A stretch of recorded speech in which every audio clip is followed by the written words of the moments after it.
Southend United have been in trouble of recent, which we've covered in a previous video linked below if you want to catch up on the story. Now with an update with a new consortium buying the club recently, what does it mean for Southend United in the short to long term? Before we get into the short to long term of the club, let's meet this consortium. Who are they?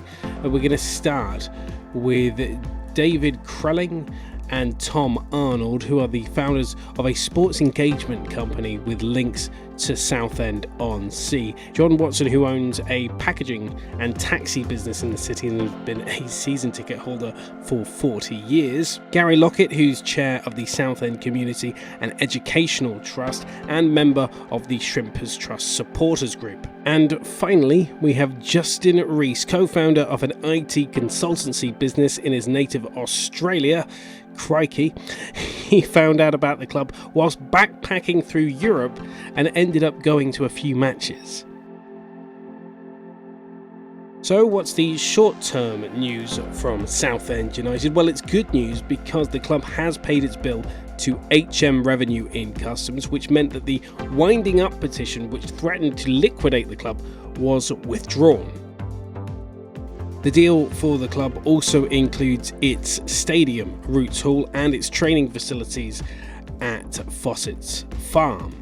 You might be wondering why an IT millionaire from Australia with no connection to the area was interested in buying the club.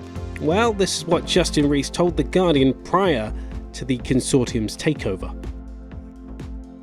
I was watching the story unfold on the BBC thinking, is someone going to take this over? When it becomes apparent that they're not, it just feels like the right project to do next. 3 days after my first discussions with the current owner, I flew to Southend, met some of the management team at Roots Hall, and I knew I wanted to be involved. Why a football club, and why a football club in distress? It may seem strange to others, but those that know me say, you love football, you love business, you like challenges, you like driving things, it kind of makes perfect sense.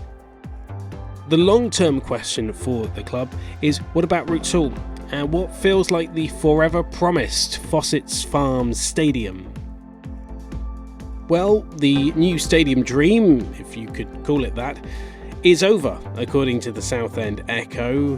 The stadium that would have once held 21,000 supporters, later downgraded to 16,226 and now downgraded to, well, nothing at all.